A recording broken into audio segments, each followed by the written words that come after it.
Ya, uhaikum bitahiyatin Islam, tahiyatan mindillahi mubarakatuh ibah.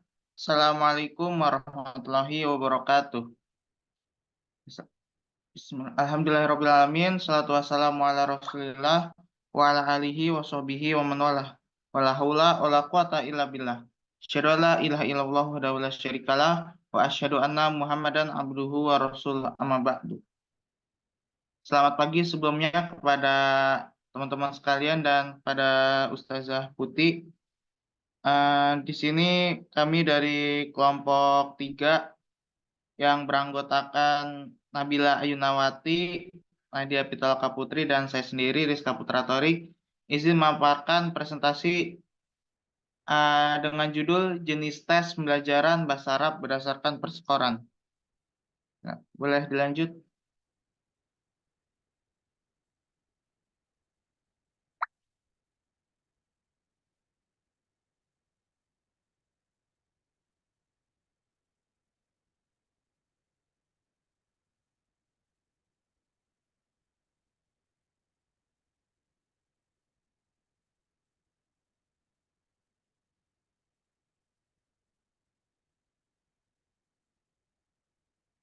Ya, bisa lanjut.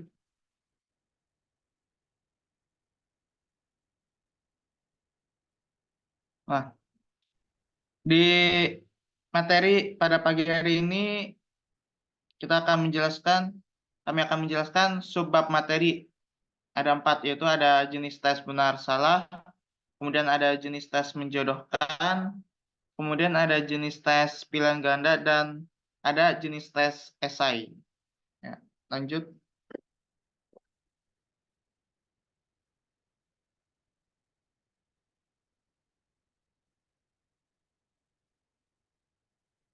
Nah, apa sih yang melatar belakangi dari materi ini?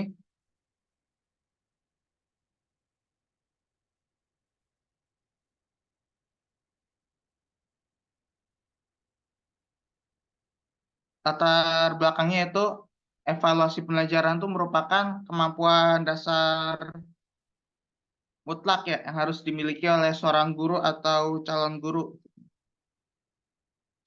Dan juga jenis-jenis instrumen dalam evaluasi pembelajaran itu ada 2 macam. Ada tes objektif dan non objektif. Nah, tes objektif ini dibagi menjadi 4, yaitu ada soal pilihan benar salah, tes menjodohkan, pilihan ganda, dan esai.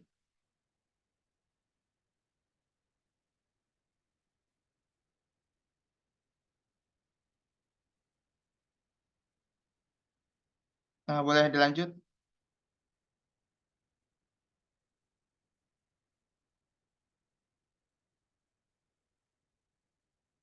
Nah, kita langsung lanjut aja ke jenis tes benar salah.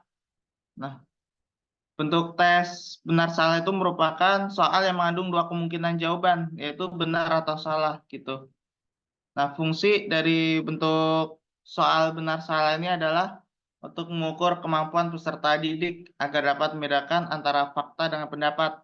Nah, bentuk soal ini banyak digunakan untuk mengukur kemampuan mengidentifikasi informasi berdasarkan hubungan yang sederhana. Nah, jadi ya untuk tes benar salah tuh jawabannya cuma 2 gitu. Benar atau salah gitu.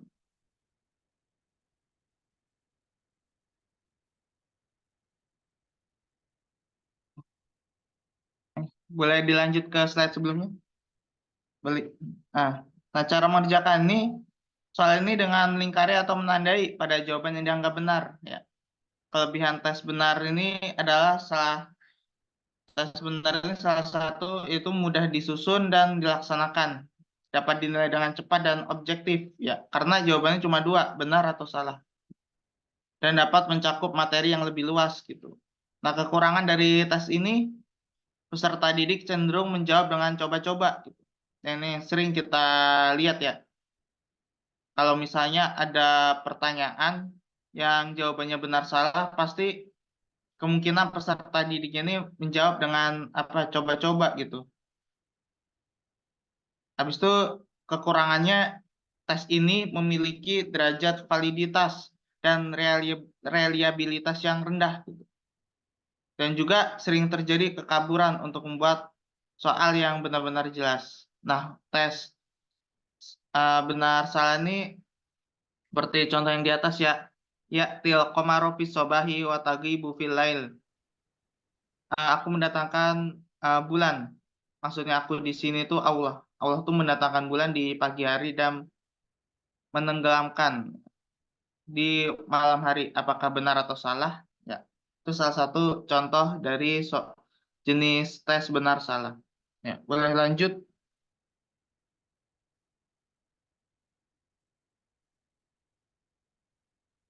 Kemudian ada tes menjodohkan yang akan dijelaskan oleh Nabila. Pada Nabila dipersilakan. Ya, baik. Selanjutnya adalah yang kedua, jenis tes menjodohkan. Nah, jenis tes menjodohkan ini yaitu bentuk tes yang terdiri atas kumpulan soal dan kumpulan jawaban yang mana keduanya ini dikumpulkan pada dua kolom yang berbeda, yaitu kolom pertanyaan di sebelah kiri dan kolom jawaban di sebelah kanan. Kemudian tugas murid ini ialah mencari dan menempatkan jawaban-jawaban sehingga sesuai atau cocok dengan pertanyaan. Nah, contohnya ini ada di slide selanjutnya. Boleh di next. Nah, di sini ada contohnya. Kita juga sering nemuin ya di buku-buku ada contoh soal kayak gini menjodohkan. Misalnya di sini di sebelah kiri ada pertama ada jadun. Nah, di sini kita cari yang tepat itu gambarnya yang mana. Kemudian yang selanjutnya pun seperti itu. Jadi di sini ada contoh gambar atau contoh soal mengenai tes menjodohkan. Nah, kemudian bentuk tes ini digunakan untuk mengukur kemampuan peserta didik dalam mengidentifikasi informasi berdasarkan hubungan yang sederhana dan kemampuan menghubungkan antara dua hal. Nah, untuk menyusun soal tes menjodohkan ini, kita sebagai guru harus memperhatikan teknik-teknik berikut. Yang pertama, menyesuaikan kompetensi dasar dengan indikator. Jadi materinya harus sesuai. Kemudian yang kedua, kumpulan soal diletakkan di kolom kumpulan soal diletakkan di kolom sebelah kiri dan kumpulan jawaban diletakkan di kolom sebelah kanan. Nah, di sini ada contohnya juga bisa dilihat kumpulan soal di sebelah kiri dan kumpulan jawaban di sebelah kanan. Kemudian yang ketiga, menggunakan kalimat singkat dan terarah pada pokok permasalahan.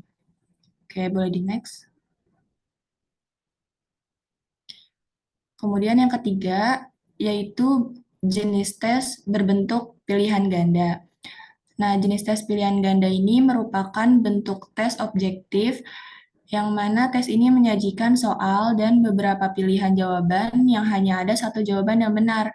Tes pilihan ganda ini dapat diskor dengan mudah, cepat, dan memiliki objektivitas yang tinggi untuk mengukur tingkat kognitif peserta didik.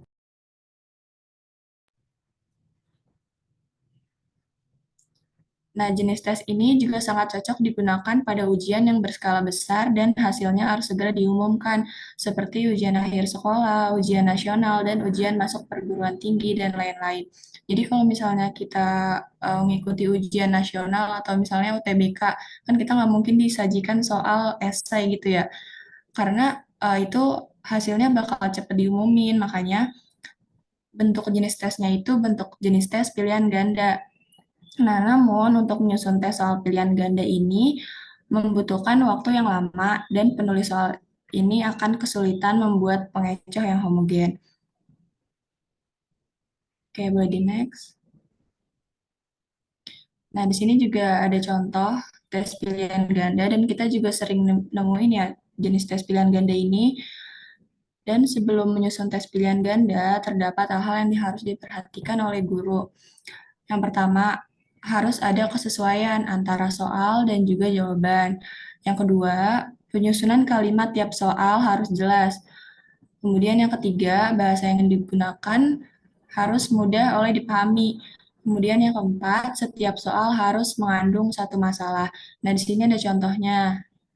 Kita juga udah sering nemuin dan di sini tiap soal harus menjawab satu jawaban, gitu ya. Ya, boleh di next. Yang selanjutnya akan dijelaskan oleh Nadia. Pada Nadia dipersilakan. Ya. Selanjutnya itu ada jenis tes esai.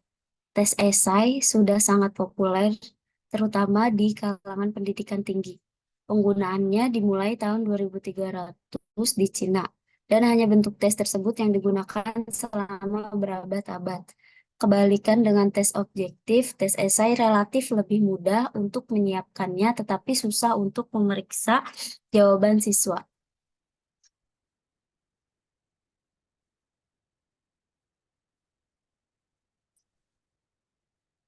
Penulis tes esai jarang diminta mempertahankan atau memastikan jawaban yang benar atau memperlihatkan bahwa tidak ada jawaban yang salah, lebih baik dari yang benar. Siswa tidak diberi jawaban yang sudah tersedia, tetapi harus menguasai banyak pengetahuan yang memungkinkan mereka untuk mengembangkan fakta-fakta dan prinsip-prinsip, untuk mengaturnya secara koheren dan logis, dan kemudian menerapkan ide-ide tersebut dengan menuliskan ekspresi. Ya, berikut contoh soal esai. Selanjutnya, pergunakanlah tes esai apabila satu, jumlahnya yang dites hanya sedikit dan tes tersebut tidak akan digunakan lagi. Yang kedua, penyusun tes berharap mendorong perkembangan keterampilan siswa sepenuhnya dalam menuliskan ekspresi. Yang ketiga, penyusun tes lebih tertarik mengetahui sikap siswa daripada mengukur hasil pencapaian belajarnya. Yang keempat, penyusun tes percaya pada keahliannya sebagai pembaca yang kritis daripada sebagai seorang penulis butir-butir teks objektif yang imajinatif. Yang kelima, waktu untuk mempersiapkan terlebih pendek daripada waktu untuk menilai. Ya, selanjutnya saya kembalikan kepada moderator, pada Torik. Oke, syukron pada Nadia dan Nabila yang telah menjelaskan materi ini. Selanjutnya adalah sesi tanya jawab. Dibuka sesi tanya jawab kepada teman-teman yang ingin bertanya ya. Dipersilakan dengan 3 pertanyaan. Ya, boleh Kaisar, dipersilakan. Ya, Bismillahirrahmanirrahim. Assalamualaikum warahmatullahi wabarakatuh. Saya pengen nanya yang esai. Kan apa namanya? Esai itu kan jawabannya kan tadi udah dijelasin, nggak ada yang benar dan nggak ada yang paling tepat gitu ya. Nah, yang saya pertanyakan itu eh, gimana sih kita menilai siswa nih? Apalagi khususnya bahasa Arab kan. Itu nggak semuanya siswa dan mahasiswa atau santri juga kan tulisannya bagus itu. Kadang-kadang ada apa namanya tulisannya benar, jawabannya benar tapi tulisannya jelek nauzubillah gitu, dan ada jawabannya yang salah tapi tulisannya itu benar-benar rapi gitu. Bagaimana sih kita sebagai seorang guru untuk menyikapi hal tersebut? Syukran. Oke, pertanyaan yang bagus dari Kaisar. Oke, syukran Kaisar atas pertanyaannya. Selanjutnya pada teman-teman yang ingin bertanya lagi dipersilakan. Oke, saya yang tunjuk ya, yang bertanya Nabila Lapasau dengan Anissa Marsha.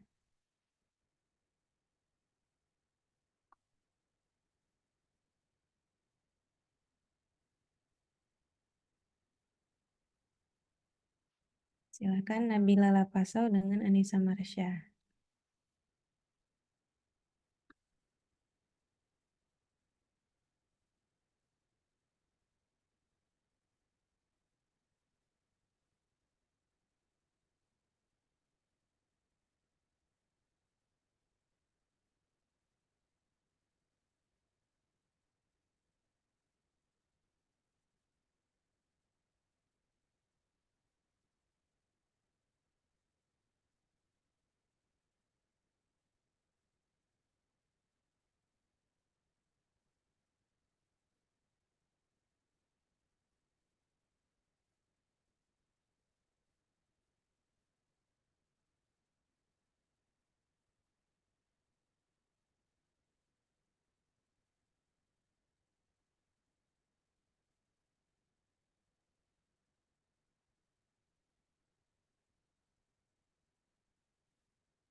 Oke, sambil dicari jawabannya ya, Torik, dengan teman-teman.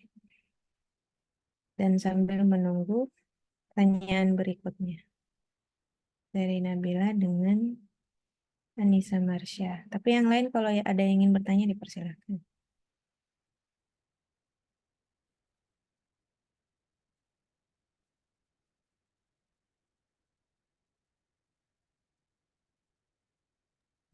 Oke, eh, saya ingin menjawab pertanyaan dari Kaisar.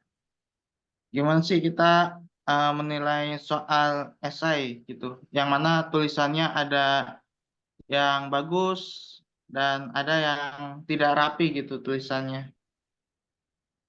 Nih, cara dari seorang pengajar atau seorang mualim nih pakai cara rubrik esai. Nah, rubrik esai itu gimana? Maksudnya da- rubrik itu daftar kriteria gitu yang membantu mengukur berbagai aspek tulisan siswa gitu.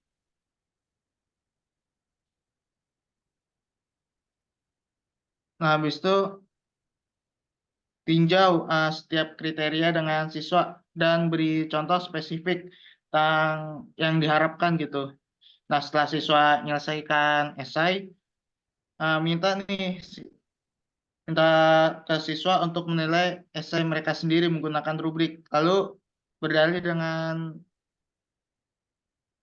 pasangan untuk penyuntingan sejawat gitu. Habis itu ada namanya tata bahasa dan mekanika gitu.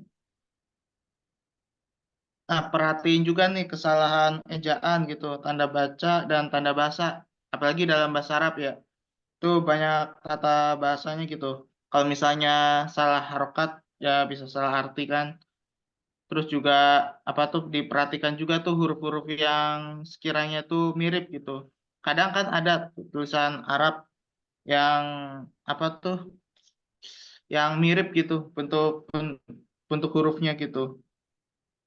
Nah, habis itu diberikan skor gitu. Diberikan skor atau apakah penulisan ini benar atau bukan benar sih istilahnya, apakah penulisan ini rapih gitu, rapi sesuai atau apa tidak sesuai gitu atau tidak rapi.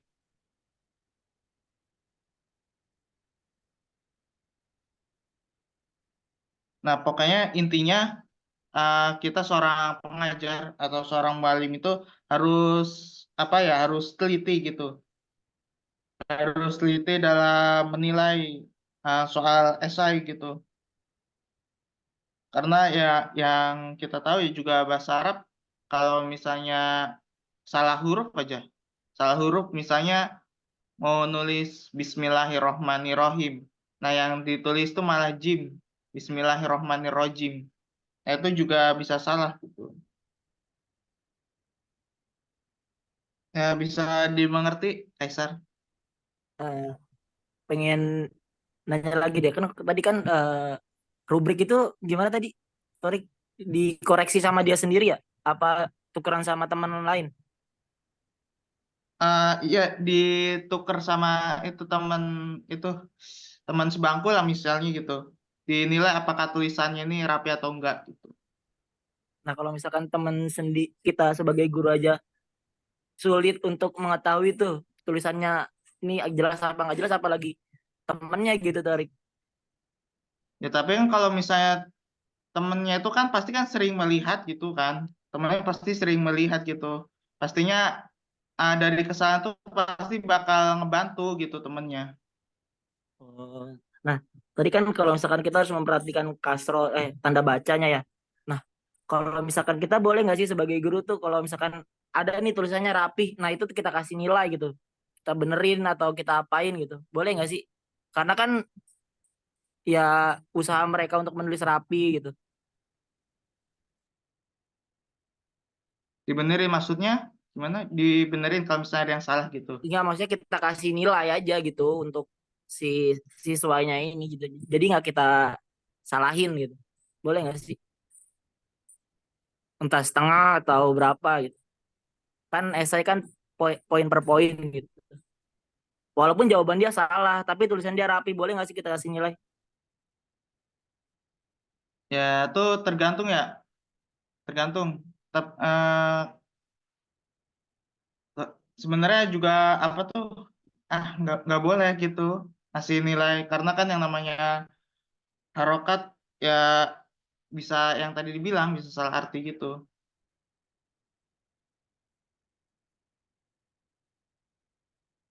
Oh, gitu-gitu ya. Oke, oke.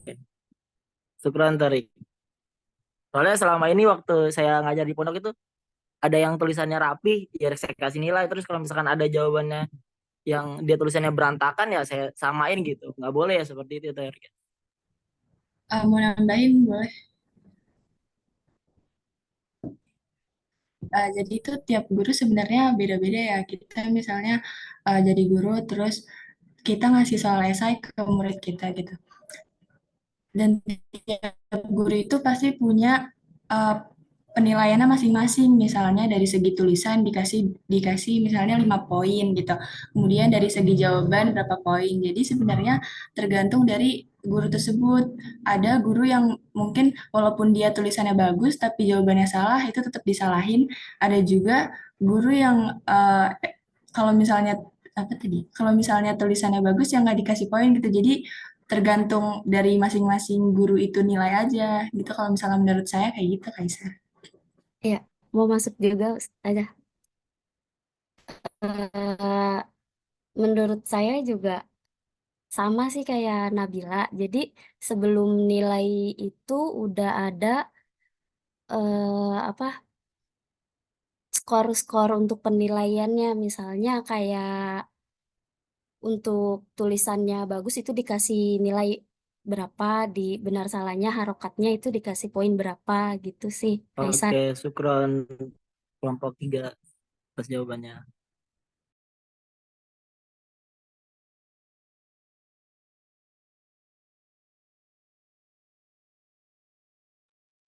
Oke, nanti saya memberikan tambahan jawaban juga ya. Tapi silakan dilanjutkan dulu tanya jawabnya.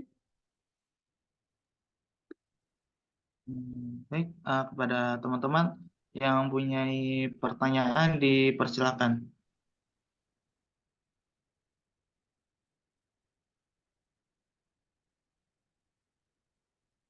Boleh, Haidar Hamdi dipersilakan.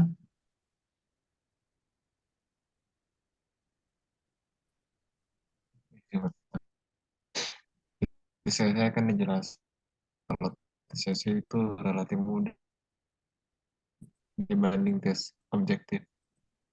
Pertanyaannya apa TCC dianggap lebih mudah untuk bisa tes Apa Haidar boleh diulang? Soalnya agak putus-putus.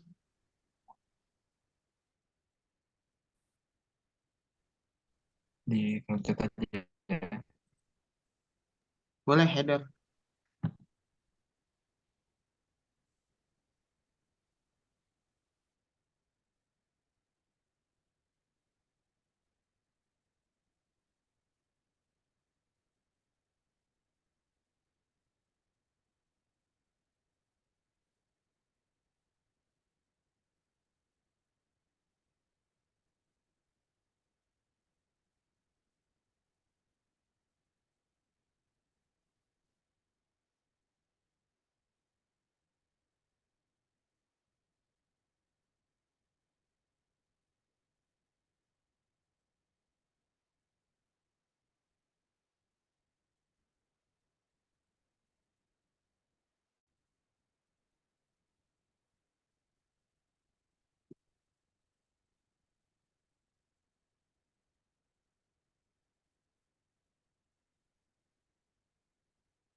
Ya, sambil menunggu Haidar typing ya.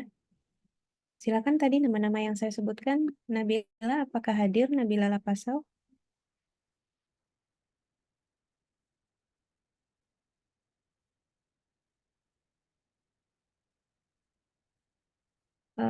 Anissa Marsha, hadirkah?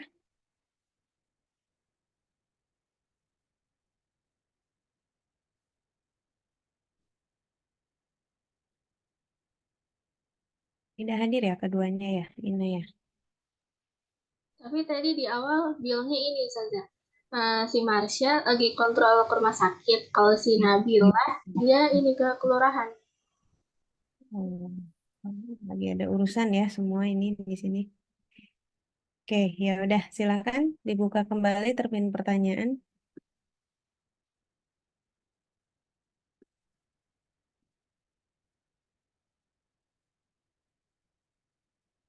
Alia Zahra. Saya itu saja ingin bertanya, jika kalau misalnya terkait selesai, penilaian selesai, kan kayak misalnya ada anak yang bikin apa jawabannya tuh panjang banget, tapi tuh di situ tuh kayak nggak masuk ke jawaban yang kita yang sebenarnya yang benar. Nah tapi ada beberapa guru yang di situ dinilai, jadi kayak udah kasih skor aja, istilahnya kayak apa ya, capek dia nulis gitu, kayak buat Ongkos pikiran nulis ya. dia. Kayak kayak dikasih nilai, apakah itu baik atau tetap kalau misalnya dia udah nulis banyak salah, tapi ya udah salah nggak dapat nilai atau gimana. Itu saja pertanyaan dari saya. Wassalamualaikum warahmatullahi wabarakatuh. Waalaikumsalam warahmatullahi wabarakatuh. Kemudian dari Fiska, Torik.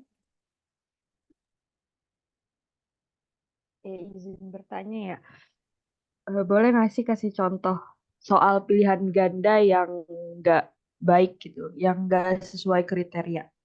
Terima kasih.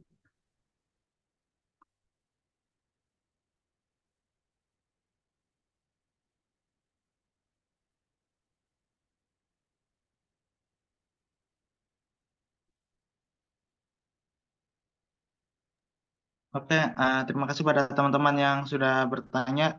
Izinkan kami dari kelompok 3 untuk mencari jawaban.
Ya, saya izin menjawab pertanyaan dari Haidar.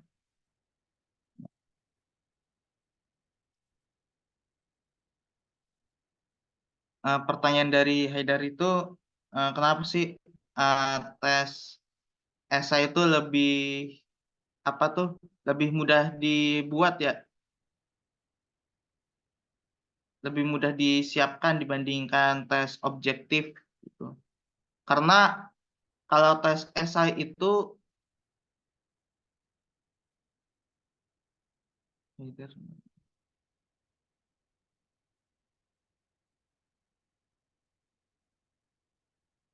Oke, karena Haidarnya tidak ada di Zoom ya, mungkin karena terkendala jaringan, saya pending dulu jawaban untuk Haidar.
Ya, Torik,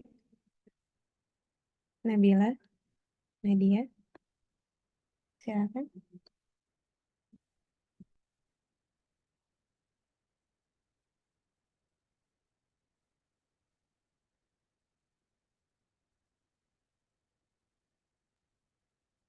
Ya, izin menjawab tadi pertanyaannya Jara ya Jara. Ada anak yang jawaban panjang tapi tidak termasuk jawaban yang benar. Tadi pertanyaannya hampir mirip sama sama kayak Kaisar ya dari penilaian.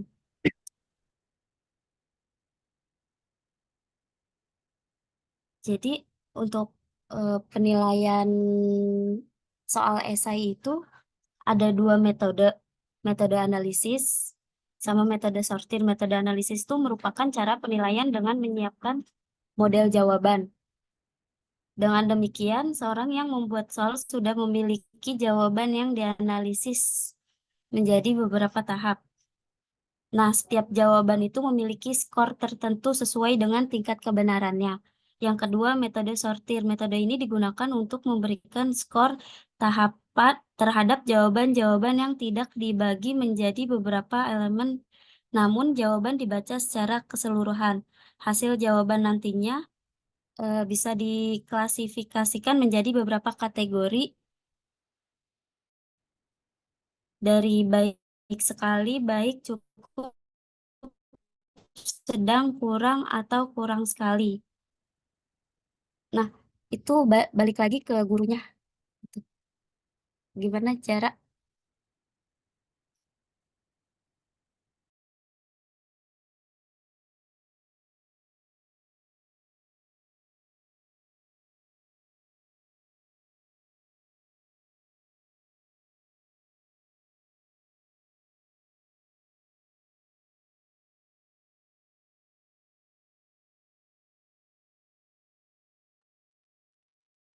Ya, bisa dilanjutkan, Nadia. Oke, mudah-mudahan sudah terjawab ya jawaban dari Nadia untuk Alia Zahra.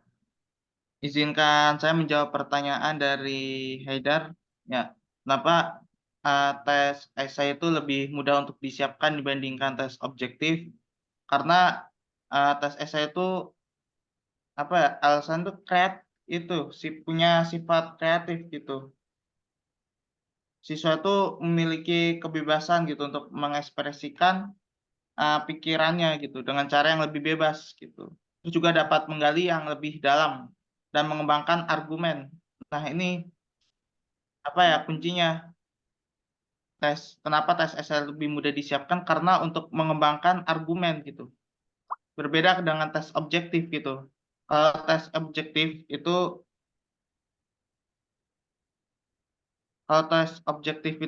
apa ya? Gak bisa gitu mengembangkan argumen gitu.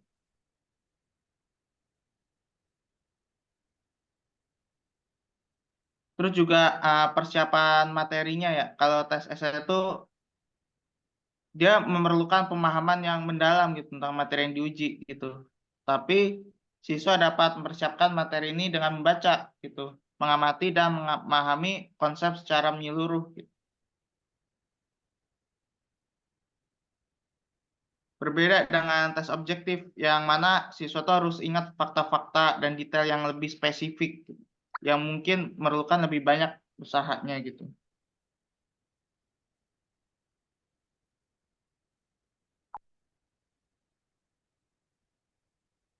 Terus juga waktu persiapannya, kalau siswa tuh lebih nyaman gitu menulis esai dibanding menjawab pertanyaan objektif. Nah, ini yang sering kita rasakan kan. Kita tuh lebih nyaman karena yang namanya tes esai itu kan apa dari sisi jawabannya itu kan bisa dieksplorasi gitu dari sudut pandang yang berbeda gitu. Nah, kalau tes objektif kan nggak bisa. Dia harus apa tuh pemahamannya lebih cepat dan lebih fokus gitu.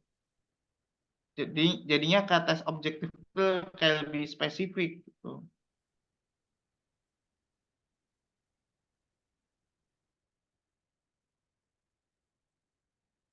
Terus juga yang namanya tes esai itu dia memiliki apa tuh skor tertentu gitu sesuai dengan tingkat kebenarannya. Ya kayak misalnya benar semua ya dapat poin 5 gitu. Tapi kalau misalnya ada uh, apa tuh jawaban yang misalnya kurang tepat gitu, itu bisa dikasih nilai 3 atau 4 gitu. Atau bahkan bisa setengah. Oke. Apakah sudah terjawab?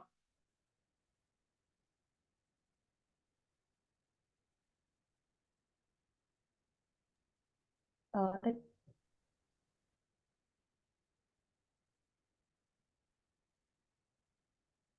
Oke, sama-sama.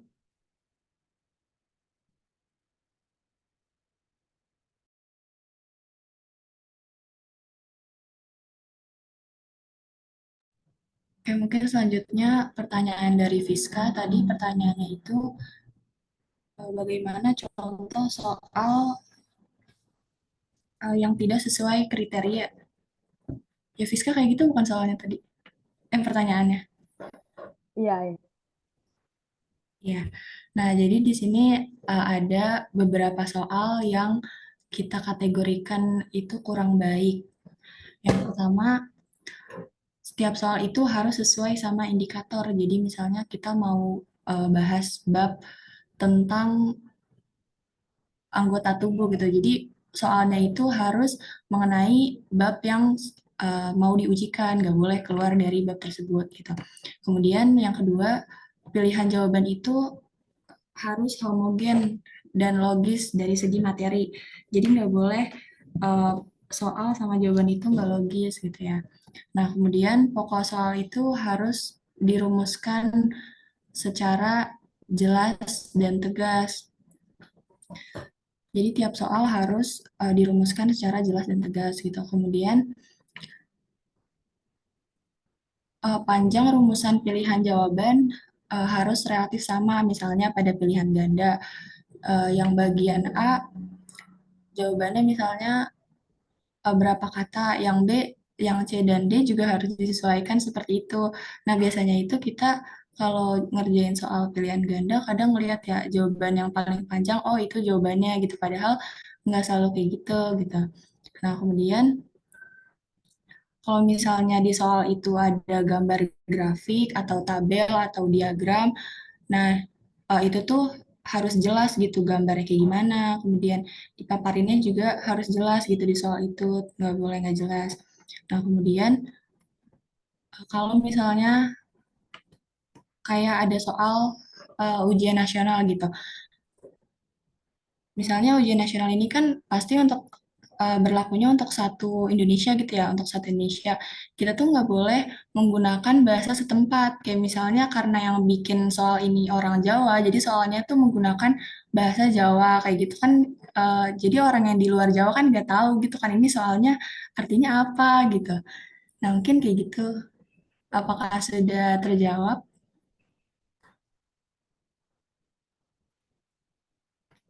Oke, sudah terjawab. Terima kasih.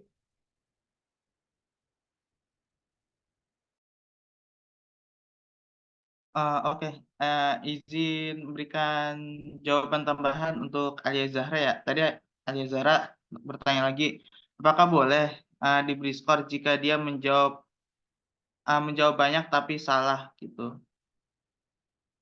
Jawabannya boleh memberikan skor tapi dengan syarat, ada persyaratannya. Apa itu dilihat dari kualitas jawabannya. Nah, jadi kuncinya tuh seorang guru atau seorang mu'alim itu harus apa ya benar-benar detail gitu membaca kualitas jawaban gitu. Jangan asal karena jawabannya panjang lalu diberi skor gitu. Jangan. Pertimbangkan sejauh mana siswa memahami materi dan bagaimana murid itu menyampaikan jawabannya gitu. Jika jawaban murid itu mengandung beberapa kesalahan, tapi dia menunjukkan pemahaman yang baik. Nah, ini kan sering kita lihat ya, dia memiliki pemahaman yang baik, tapi jawabannya mengandung beberapa kesalahan gitu.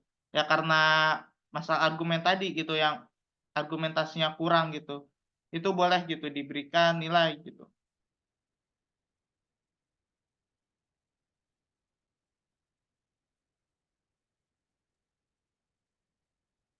Baik, sudah terjawab semua ya, Torik? Nadia? Oke, itu aja ya jawaban untuk Aliza. Ya, oke. Oke, empat pertanyaan yang bagus tadi ya dari Kaisar, Alia, Haidar, juga Fiska. Nah, mungkin sekarang kita diskusikan sama-sama ya. Ini sifatnya diskusi. Jadi kalau misalnya ada yang tidak sepakat atau misalnya punya argumentasi lain diizinkan ya. Jadi berkaitan dengan apa namanya pengembangan butir pertanyaan untuk berbasis penskoran. Jadi bagaimana kita memberikan skor terhadap pemahaman siswa. Kalau tadi di kelompok ini membahasnya atau membagi materinya untuk tes pembelajaran berdasarkan penskoran itu ke dalam 4 poin ya. Tes benar salah, tes menjodohkan, tes pilihan ganda, dengan tes esai. Nah, dari 4 jenis tes tersebut, mana yang paling efektif atau mana yang paling pantas dan paling pas untuk diterapkan gitu. Nah, ini jawabannya relatif. Jawabannya sangat relatif karena tergantung siapa yang akan kita uji. Gitu. Tes benar salah misalnya. Tes benar salah ini sebenarnya kan sepertinya dia gambling ya. Gambling gitu. Hanya memilih salah satu opsi. Misalnya dari 10 soal dia jawab benar semua. Itu paling tidak pasti dia ada 5 tuh poinnya, skornya. Gitu. Asumsinya kan seperti itu. Gambling, apalagi kalau soalnya 20. Dia jawab aja benar semua, pasti dia punya skor. Gitu. Nah, biasanya tes benar salah ini digunakannya lebih ke taksonomi Bloom yang levelnya C1 dan C2. Masih ingat nggak taksonomi Bloom? Jadi ada level-level dalam menyusun indikator pencapaian pembelajaran. Kalau C1 itu mungkin kita buka aja ya biar teman-teman sambil merecall kembali taksonomi Bloom. Taksonomi Bloom itu berisi kata kerja operasional. Revisi, nah ini. Taksonomi Bloom itu berisi kata kerja operasional yang mana dijadikan sebagai indikator pencapaian hasil pembelajaran. Saya tayangkan ya.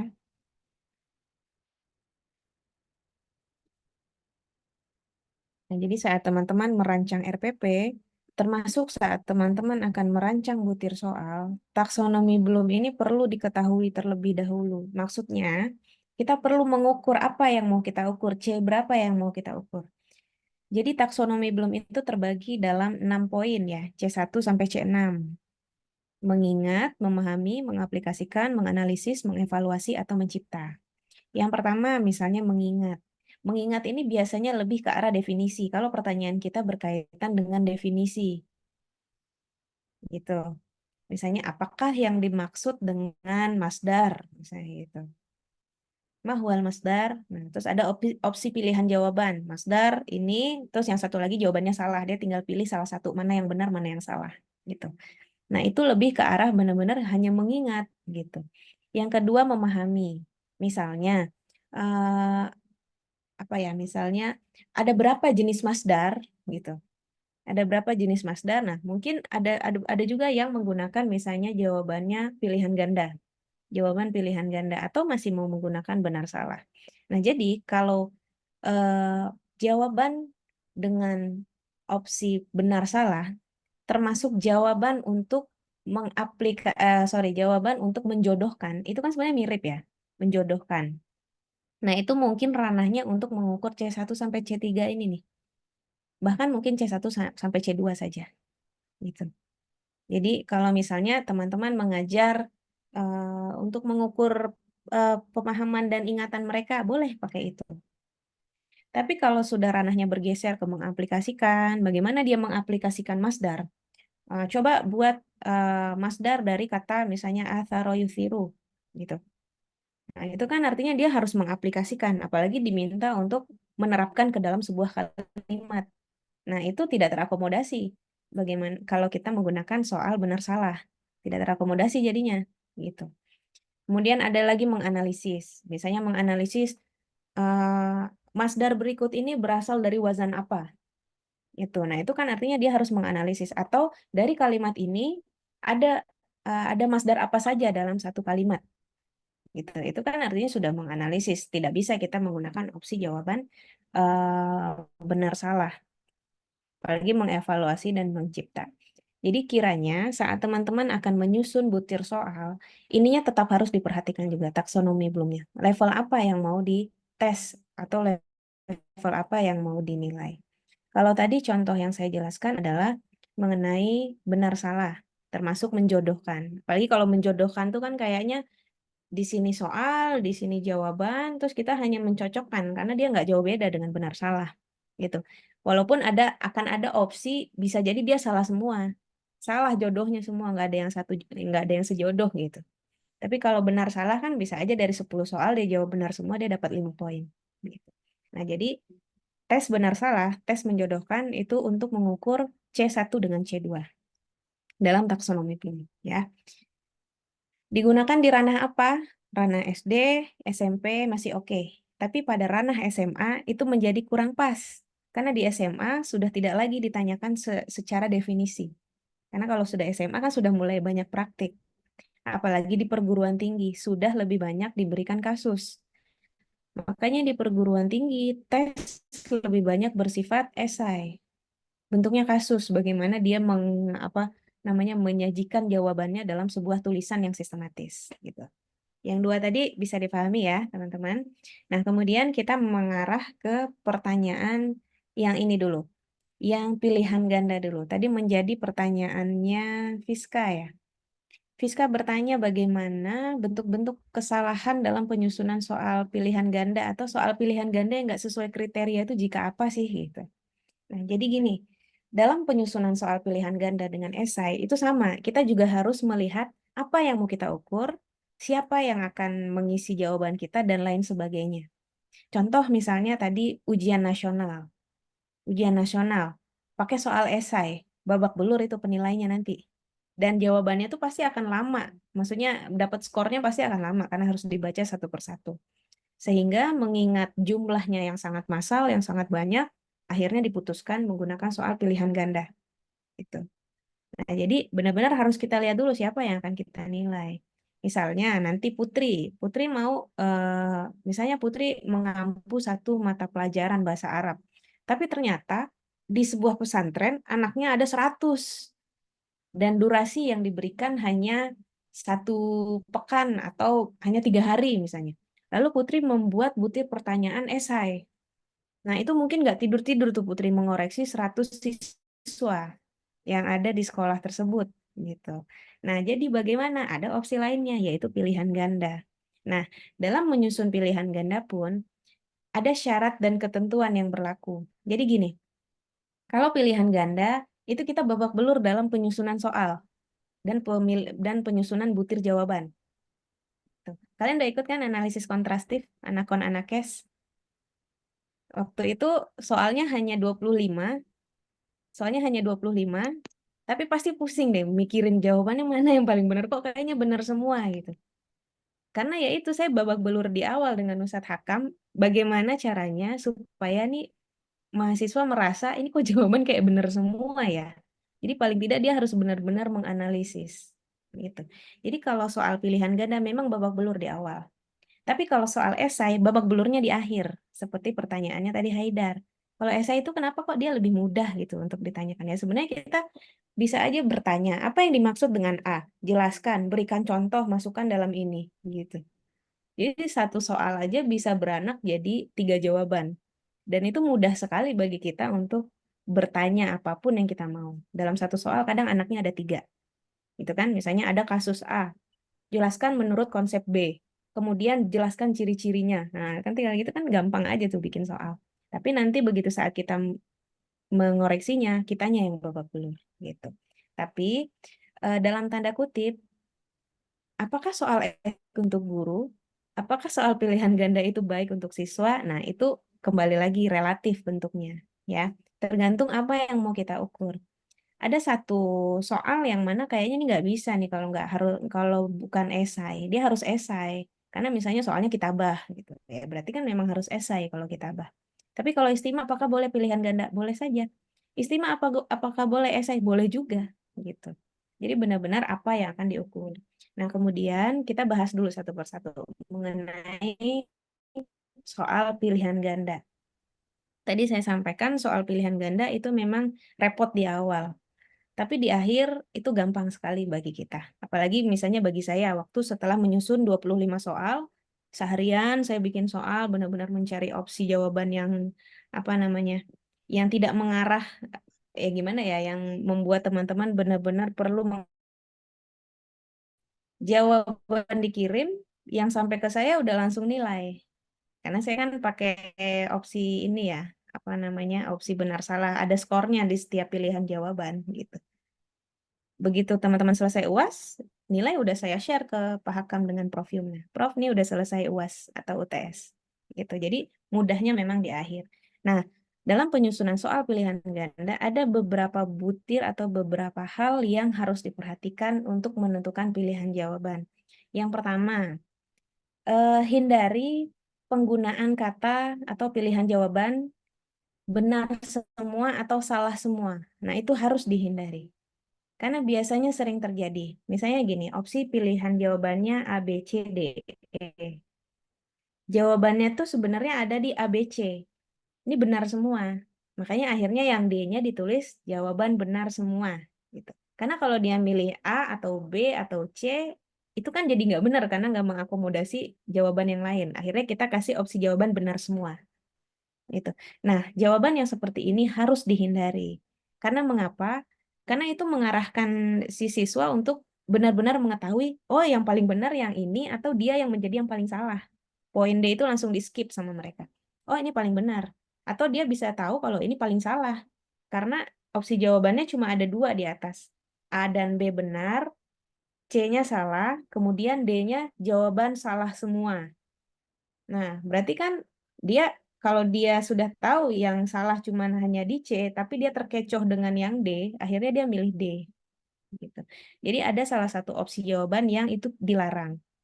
Bukan dilarang, sebaiknya tidak digunakan. Ya, opsi jawaban benar semua atau salah semua. Itu satu. Yang kedua, butir jawaban yang mengarah ke soal atau jawaban di soal berikutnya. Jadi misalnya gini, Fiska sudah menjawab soal nomor 3. Gitu. Soalnya itu udah ada, ibaratnya tuh kayak udah ada jawabannya di soalnya itu, tapi dia bertanya hal yang lain. Tapi begitu di soal 4, jawabannya itu persis kayak di soal yang nomor 3. Jadi jawabannya ada di soal, gitu. Jadi, oh tadi kan di soal itu udah disebutkan ya, materi tentang ini. Oh jawabannya ini berarti. Jadi jangan sampai kita menyusun soal yang mana jawabannya ada di soal lain. Gitu. Jadi seolah-olah kita mengarahkan jawaban kita tuh jawabannya ada di soal lain gitu. Kalau misalnya dia masih bisa bolak-balik kan susah tuh kan. Maksudnya jadi mudah untuk dia. Tapi kan ada soal yang nggak bisa kembali ke soal sebelumnya. Tapi kalau dia punya daya ingat yang tinggi, dia akan masih ingat dengan oh tadi di soal nomor sekian jawabannya ada di situ. Gitu. Opsi yang ke kedua. Kemudian yang berikutnya, yang ketiga, betul tadi yang disampaikan oleh Nabila, hindari apa namanya butir-butir soal yang terlalu misalnya karena soalnya di Jawa, soalnya terlalu Jawa sehingga orang-orang yang non Jawa kesulitan gitu. Nah, hindari hal-hal yang seperti hal tersebut. Jadi ini soal sifatnya umum, kalau memang bentuknya umum gitu. Jadi misalnya walaupun soal bahasa Arab, tapi dalam soal bahasa Arab misalnya pilihan kata dan lain sebagainya itu yang tidak umum digunakan sehingga akhirnya menjadi kesulitan bagi si siswa. Nah, itu juga perlu dihindari. Nah, ada kemarin pertanyaan yang paling ideal itu A, B, C, D atau A, B, C, D, E pilihan jawaban. Gitu. Nah, itu lagi-lagi kembali kepada teman-teman semua. Tapi pada umumnya kalau masih pada ranah SD, biasanya dia cuma A, B, C, cuma 3 tuh pilihan jawabannya. Gitu, cuma 3. Tapi kalau sudah ke SMP, apalagi SMA, itu sudah mulai 4. Nah, nanti di perguruan tinggi 5, biasanya gitu. Tapi ini kenapa ada opsi 3, 4, 5? Ini tergantung kepada perkembangan kognitif si anak yang akan menjawab soal kita. Tergantung pada perkembangan kognitif mereka. Jadi sebenarnya bukan semakin banyak jawaban artinya semakin banyak pilihan jawaban artinya nih soal semakin bagus, tidak. Itu tapi tergantung perkembangan kognitifnya.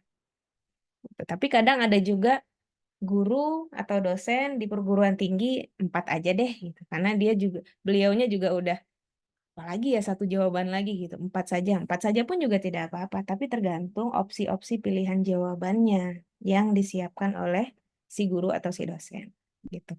Nah, kemudian kita masuk ke esai. Untuk ke esai tadi ada 2 pertanyaan ya. Dari Alia dengan Haidar. Oh, bukan, Alia dengan Kaisar tadi. Haidar kalau nggak salah tadi juga bertanya tentang esai ya.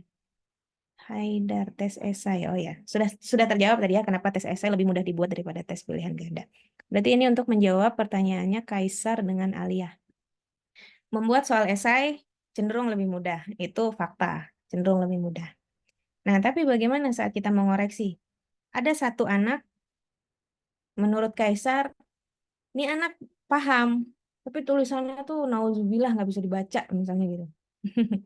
Terus yang satu lagi Alia, tulisannya bagus, bisa dibaca, tapi nggak ada jawabannya.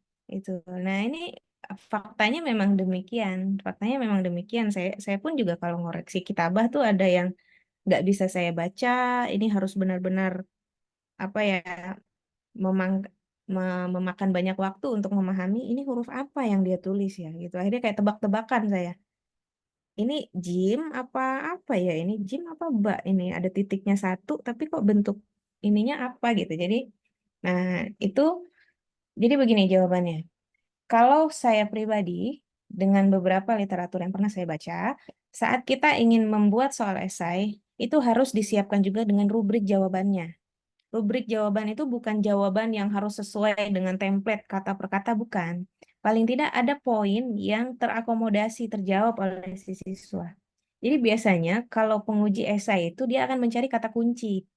Kata kuncinya apa nih untuk menjawab ini? Misalnya mungkin teman-teman yang ikut metodologi penelitian dengan saya, soalnya kan kasus ya, ingat nggak waktu itu? Jadi kamu adalah peneliti di sekolah A dan kamu akan meneliti menggunakan penelitian eksperimen. Nah, berikut ini adalah permasalahan di sekolah A. Silahkan buat judul eksperimen. Kalau saya kan kata kuncinya cuman kalau depannya pengaruh, ini anak udah tahu eksperimen. Tapi kalau depannya hubungan, ini dia keliru. Dia belum paham tentang eksperimen.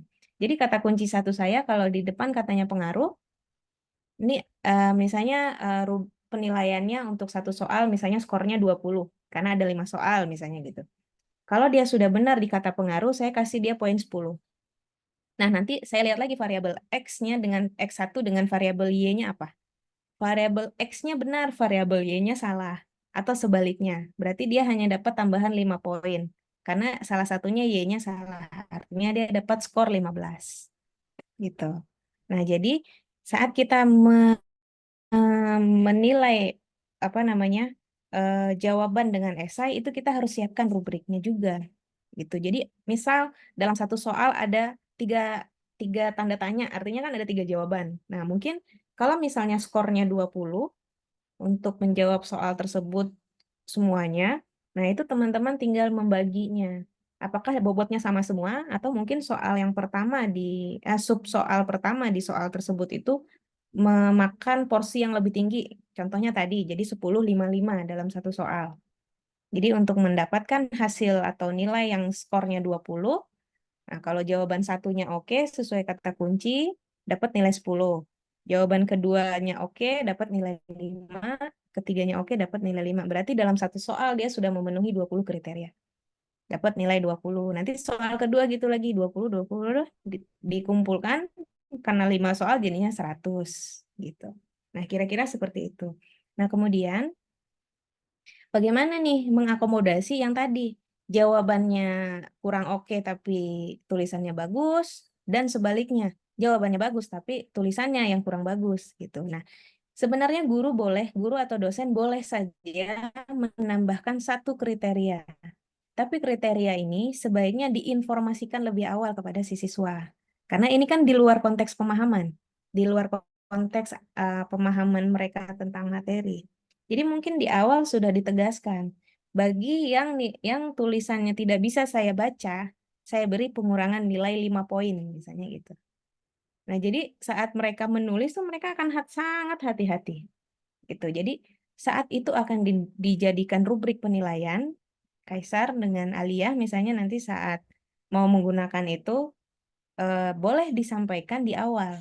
Gitu. Jadi ada penilaian 5 poin untuk tulisan misalnya gitu. Kalau tulisannya bagus dapat tambahan 5 poin, kalau tulisannya kurang bagus dapat pengurangan 5 poin. Gitu. Nah, itu biasanya bisa membantu kita sebagai guru atau dosen untuk menilai gitu.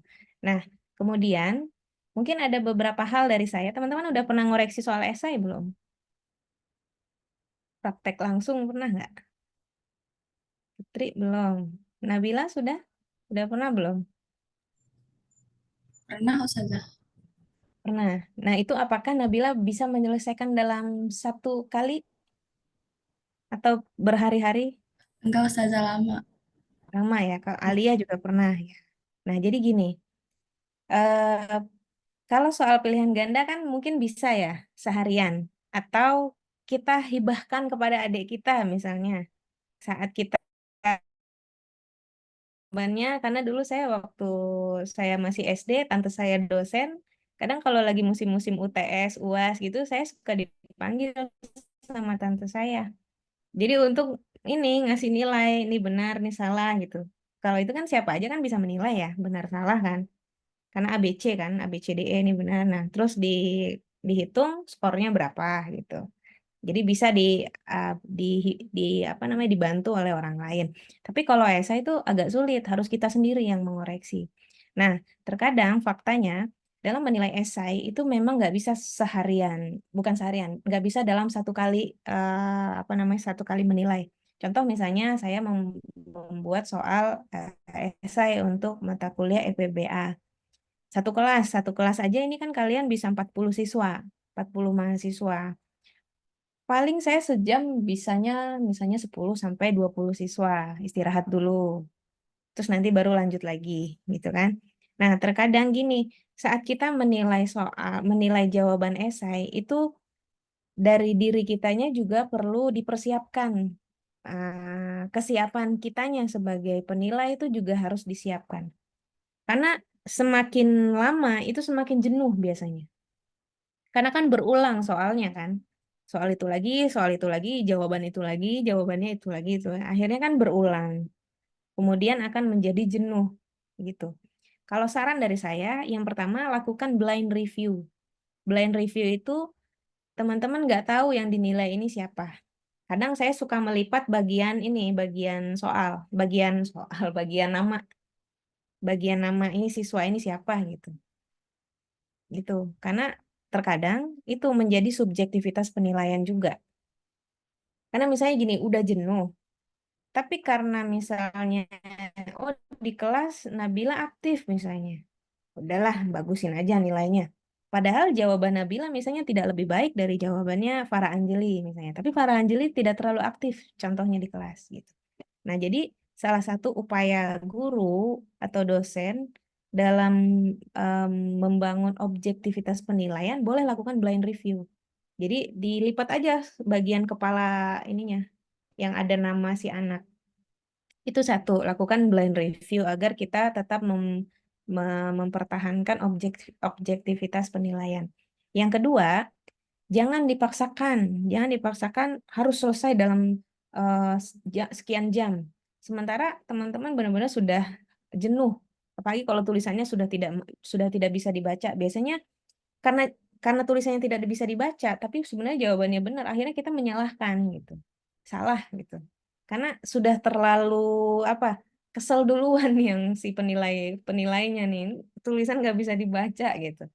Makanya memang perlu dipertahankan objektivitasnya, termasuk kesiapan kita saat menilai. Jadi hilangkan dulu tuh perasaan-perasaan nggak mood. Itu apalagi untuk beberapa orang atau saya ini termasuk orang yang moodian. Jadi kalau saya nggak mood, kadang saya nggak mau mengerjakan. Kalau dipaksakan akhirnya malah jadi nggak bagus gitu. Biasanya kalau saya sudah nggak mood, dalam tanda kutip jenuh, biasanya saya tinggalkan dulu. Nah, tapi ada pegangan saya yaitu rubrik penilaian tadi. Gitu. Jadi rubrik penilaian yang saya gunakan. Jadi misalnya rubrik-rubrik tadi. Jadi kan ada 10, 5, 5 gitu. Nah, rata-rata nih anak-anak nggak ada yang mencapai 5, rata-rata di angka 4. Ya, itu yang saya ingat, rubrik itu yang saya akan ingat. Jadi begitu saya melanjutkan koreksi, saya tetap dengan rubrik yang ada.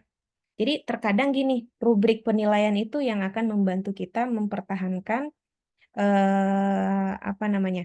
Mempertahankan kesiapan kita untuk kembali mengoreksi gitu. Jadi nanti teman-teman akan merasakan kan gini kadang ngoreksi ya udah koreksi aja gitu. Dikira-kira nilainya atau bahkan ada yang memberi nilai global dari 5 soal dibaca semua, oh ini 80. Oh ini 70 gitu. Kan ada juga yang seperti itu kan. Tapi itu nanti akan menjadi kesulitan saat sudah dibaca 10 soal, istirahat 1 jam, baca lagi, nanti berubah tuh biasanya ininya. Karena moodnya udah baik lagi kan. Moodnya udah baik lagi, kasih nilai tinggi-tinggi gitu. Nah, jadi jangan seperti itu. Jadi memang rubrik itulah sebenarnya yang membuat kita tetap berada di jalur yang sama. Kapanpun kita akan menilai, kita tetap berada di jalur yang sama saat proses penilaian. Jadi kiranya seperti itu, ya. Soal pilihan ganda, kesulitannya begini. Dalam penyusunan butir jawaban itu memakan waktu yang cukup lama.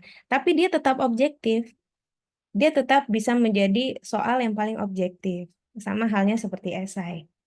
Nah, agak berbeda tapi dengan yang tadi yang benar salah ya. Karena kalau benar salah itu lebih cocoknya untuk menilai C1, C2, atau mungkin ya C3 pun juga bisa. Tapi saat penilaiannya sudah ke ranah yang lebih tinggi, C4, C5, C6, ya mungkin 2 opsi ini yang bisa teman-teman gunakan. Gitu. Apakah boleh beragam? Beragam gitu. Kadang ada menjodohkan, kadang ada pilihan ganda, kadang ada esai, boleh saja. Artinya dalam satu soal tersebut, itu teman-teman mau mengakomodasi semua C. Jadi pemahamannya juga mau ditanya, pengaplikasian, bagaimana dia menganalisis mau ditanya. Jadi boleh saja beragam. Jadi 5 soal pertama menjodohkan, 10 soal berikutnya pilihan ganda, dan 5 soal berikutnya esai. Misalnya boleh saja beragam. Gitu, karena artinya ada C yang beragam yang mau dinilai, boleh saja. Tapi apakah boleh pilihan ganda aja semua? Boleh saja, gitu. Jadi karena semuanya itu bergantung kepada kalian sebagai guru. Siapa siswanya, C berapa yang akan diukur, pemahaman apa yang akan ditanyakan kepada si siswa. Gitu. Nah, itu semuanya diserahkan kepada teman-teman. Dua butir soal tadi, pilihan ganda dengan esai, sama-sama memberikan pilihan jawaban yang objektif. Tapi objektivitasnya tergantung bagaimana kita menyusun setiap butir soal. Yang reliable dan soal yang valid. Gitu. Ya. Jadi kadang penyusunan soal itu juga ini ya, juga butuh jam terbang. Gitu. Jadi semakin biasa menyusun soal, biasanya kita sudah semakin tahu bagaimana nanti kita akan menilai dari soal ini. Gitu. Karena kalau awal-awal biasanya masih kaku tuh kalau bikin soal.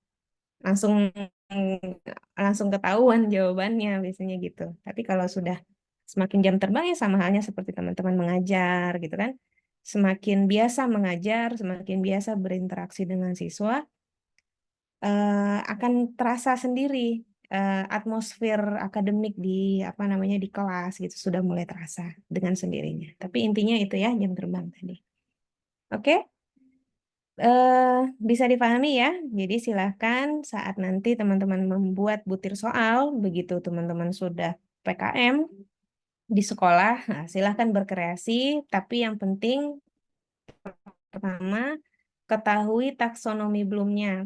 Nah, dalam tanda kutip indikator apa yang mau diukur.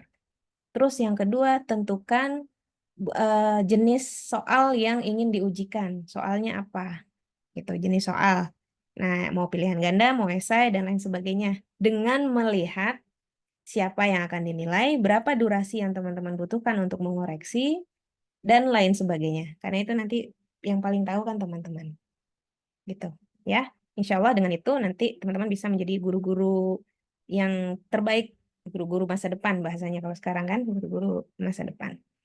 Oke, bisa kita cukupkan ya pertemuan hari ini. Nah, kita beli reaksi tepuk tangan dulu untuk Nabila, Nadia. Ya, Nabila, Nadia dengan Torik. Nah, terima kasih juga untuk Fiska, Kaisar, Haidar, dengan Alia yang sudah memantik diskusi kita hari ini. Oke, terima kasih ya. Setelah ini dilanjutkan dengan Bu Fatwa, kemudian mungkin nanti UTS, mungkin dengan saya nanti saat UTS. Tapi soalnya nanti seragam semua, saya hanya memandu teman-teman melakukan UTS. Gitu ya. Oke, terima kasih semuanya. Billahi taufiq wal hidayah. Wassalamualaikum warahmatullahi wabarakatuh.